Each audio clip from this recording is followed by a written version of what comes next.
Kalau saya punya hutang dosa dengan Allah, Punya hutang dosa. otomatis yang menyelesaikannya harus menggunakan cara Allah, tidak bisa menggunakan cara saya atau cara manusia sendiri gitu. Baik. Dan pada waktu itu analogi yang saya gunakan, kalau saya berhutang dengan Bank Mandiri, saya tidak bisa menggunakan aturan dari BCA atau dari bank-bank lain gitu, karena Iya. setiap bank pasti punya peraturannya masing-masing. Demikian juga halnya dengan Allah gitu. Kalau ini urusannya dengan Allah, ya saya harus mau bagaimanapun saya harus mengikuti caranya Allah gitu. Sampai pada akhirnya 2013 saya memutuskan 2013. ya udah deh, saya terima Yesus sebagai Tuhan dan juru selamat pribadi dalam kehidupan saya, tapi saya juga mau hutang dosa saya diselesaikan. Dan di artikel itu dikatakan supaya menjadi murid Kristus harus dibaptis. Kemana saja Bapak ini sampai tidak tahu bagaimana cara Allah Subhanahu wa Ta'ala agar mengampuni dosa-dosa kita, malah lari kepada Yesus, malah lari kepada baptis. Kalau misalkan hanya modal percaya saja, lantas kemudian dosa kita akan diampuni, baik, kami akan kasih analogi sama seperti Bapak tadi memberikan analogi. Contoh, misalkan Bapak ini punya hutang ke Bank Mandiri 100 juta, taruhlah misalkan 100 juta. Lantas kemudian apakah hanya dengan percaya saja hutang kepada Bank Mandiri ini akan terlunasi, akan terbayar? Kan tidak. Kalau misalkan hutangnya sudah jatuh tempo, maka paling tidak kita harus meminta maaf. Maaf, hutang saya sudah jatuh tempo, hutang saya sudah masuk waktunya untuk dibayar. Mohon maaf. Mungkin nanti ada keringanan dari pihak banknya itu. Lalu kemudian setelah itu bayar. Kalau hutang uang, bayar dengan uang. Kalau misalkan hutang dosa, kita minta maaf kepada Allah Subhanahu wa Ta'ala, lalu kemudian bayar dosa tersebut dengan melaksanakan amal soleh. Innal hasanat yudhibnas sayiat. Sesungguhnya kebaikan-kebaikan itu akan menghapus dosa-dosa setelah kita bertobat kepada Allah Subhanahu wa Ta'ala.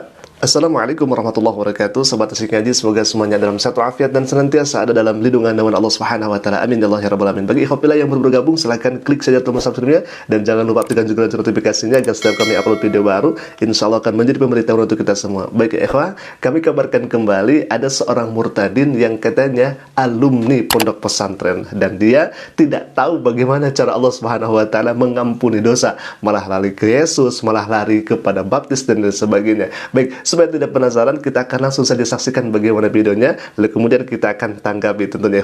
Silakan. Ini sangat menarik ya. Jadi di situ saya mulai berpikir lagi, ini saya punya tujuan baik untuk cari tahu, tapi setelah saya tahu saya malah dapat beban lagi.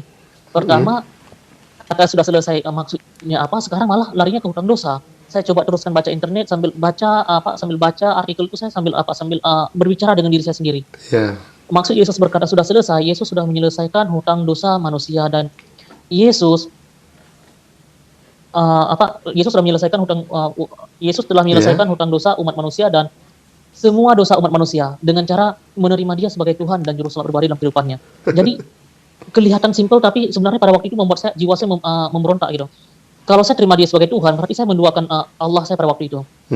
Dan pada akhirnya terjadi kebimbangan di diri saya sendiri, dan saya terus berdoa, Tuhan, kalaupun ini benar tolong bimbing saya, tapi kalau ini salah tolong tidak lagi membuat saya penasaran untuk mencari tahu sesuatu yang akan mencelakai diri saya untuk kedepannya, terutama setelah saya mati. Tapi di sisi lain saya berpikir begini, kalau saya punya hutang dosa dengan Allah, otomatis yang menyelesaikannya harus menggunakan cara Allah, tidak bisa menggunakan cara saya atau cara manusia sendiri gitu. Dan pada waktu itu analogi yang saya gunakan, kalau saya berhutang dengan Bank Mandiri, saya tidak bisa menggunakan aturan dari BCA atau dari bank-bank lain gitu, karena setiap bank pasti punya peraturannya masing-masing. Demikian juga halnya dengan Allah gitu. Kalau ini urusannya dengan Allah, ya saya harus mau bagaimanapun saya harus mengikuti caranya Allah gitu. Sampai pada akhirnya 2013 saya memutuskan ya udah deh, saya terima Yesus sebagai Tuhan dan juru selamat pribadi dalam kehidupan saya, tapi saya juga mau hutang dosa saya diselesaikan. Dan di artikel itu dikatakan supaya menjadi murid Kristus harus dibaptis. Baik, yang pertama, dia sudah ragu kepada Allah Subhanahu wa Ta'ala. Dan yang kedua, dia tidak tahu cara bagaimana Allah Subhanahu wa Ta'ala mengampuni dosa. Dan yang ketiga, dia hanya tahu bagaimana cara Yesus mengampuni dosa dengan percaya kepadanya. Na'udzubillahi min dzalik, berarti dipertanyakan selama mondok di pesantren kemana saja, sampai-sampai tidak tahu bagaimana agar Allah Subhanahu wa Ta'ala mengampuni dosa. Malah dianalogikan seperti kita mempunyai hutang kepada Bank Mandiri, katanya harus mengikuti cara Bank Mandiri. Ya, betul seperti itu. Akan tetapi apakah hanya dengan percaya saja lantas kemudian hutang itu akan terlunasi? Kan tidak. Harus ada langkah-langkahnya supaya hutang kita terlunasi. Salah satunya misalkan kalau misalkan sudah jatuh tempo dan kita belum bisa membayarnya, paling tidak kita minta maaf. Dan itu adalah cara terbaik kita meminta maaf. Kalau misalkan hutangnya adalah uang, maka bayar uang tersebut di kemudian hari kalau misalkan sudah ada. Nah, kalau misalkan hutangnya itu dosa, kita berdosa kepada Allah Subhanahu wa taala, di samping kita minta maaf, lalu kemudian melaksanakan amal soleh, innal hasanati yudhibna sayyi'at. Baik, kita akan jawab semuanya atas daripada ketidaktahuan orang ini. Bagaimana cara Allah Subhanahu wa taala mengampuni dosa? Allah Subhanahu wa taala berfirman dalam Al-Qur'an, faqala ta'ala, a'udzubillahi minasyaitonir rajim, bismillahirrahmanirrahim. Qul ya ibadiyallazina asrafu ala anfusihim la taqnatu min rahmatillah innallaha yaghfirudz dzunuba jami'a innahu huwal ghafurur rahim. Qul ya ibadiyalladzina asrafu ala anfusihim, katakanlah wahai hamba-hambaku yang melampaui batas atas dosa-dosanya, la taqnatu min rahmatillah, jangan putus asa atas rahmat-rahmatnya Allah Subhanahu wa taala. Innallaha yaghfirudz dzunuba jami'a, sesungguhnya Allah Subhanahu wa taala mengampuni dosa-dosa. Artinya tatkala kita memohon ampun kepada Allah Subhanahu wa taala, di sana Allah Subhanahu wa taala akan mengampuni dosa-dosa kita. Bahkan di ayat lainnya Allah Subhanahu wa taala berfirman, faqala ta'ala, a'udzubillahi minasyaitonir rajim, bismillahirrahmanirrahim. Wa man ya'mal su'an aw yadhlim nafsahu thumma yastaghfirillah yajidillaha ghafurar rahima. Wa may ya'mal su'an aw yadhlim nafsa, barang siapa yang melaksanakan kejelekan, aw yadhlim nafsa, atau mendolimi dirinya, summa yastaghfirillah, lalu kemudian dia meminta ampun, istighfar, tobat di hadapan Allah Subhanahu wa taala, maka yajidillaha ghafurur rahima, maka kalian akan mendapati Allah Subhanahu wa taala yang Maha Pengampun dan Maha Penyayang. Begitu sangat luar biasa tatkala kita meminta ampun kepada Allah Subhanahu wa taala, dosa kita akan diampuni. Tidak hanya modal percaya saja, akan tetapi harus ada aksi, yaitu kita meminta ampun kepada Allah Subhanahu wa taala. Bahkan di ayat lainnya Allah Subhanahu wa taala berfirman, faqala ta'ala, a'udzubillahi minasyaitonir rajim, bismillahirrahmanirrahim. Ya ayyuhalladzina amanu tubu ilallahi taubatan nasuha asa rabbukum an yukaffira ankum sayyi'atikum wa yudkhilakum jannatin tajri min tahtiha al-anhar. Ya ayyuhalladzina amanu, wahai orang-orang yang beriman, tubu, taubatlah kalian, ilallah, kepada Allah, taubatan nasuha, dengan taubat yang sebenar-sebenarnya. Asa rabbukum ayyukaffira ankum sayyi'atikum, maka Allah akan perkenankan, maka Allah akan ampuni dosa-dosa kalian, wa yudkhilakum, dan kalian akan Allah masukkan jannat, kepada surganya Allah Subhanahu wa taala yang di bawahnya ada air yang mengalir.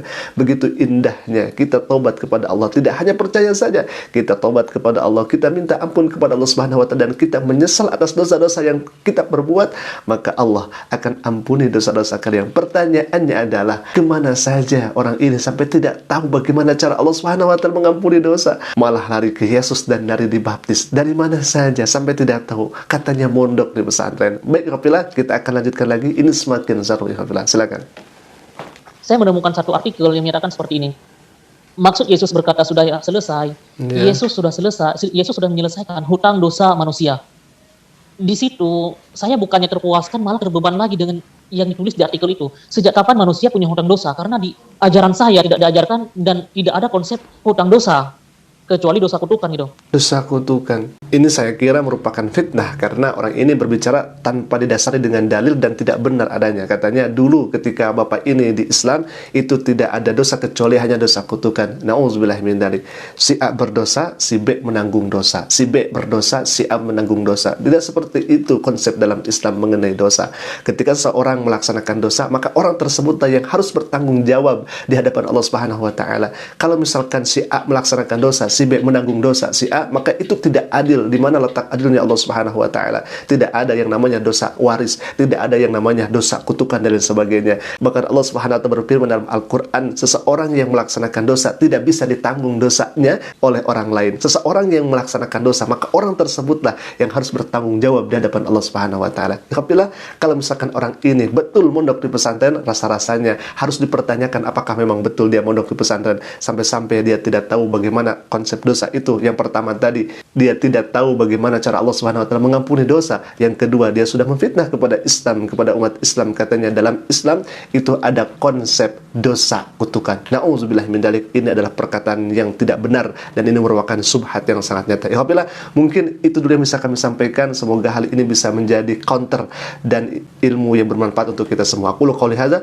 Assalamualaikum warahmatullahi wabarakatuh.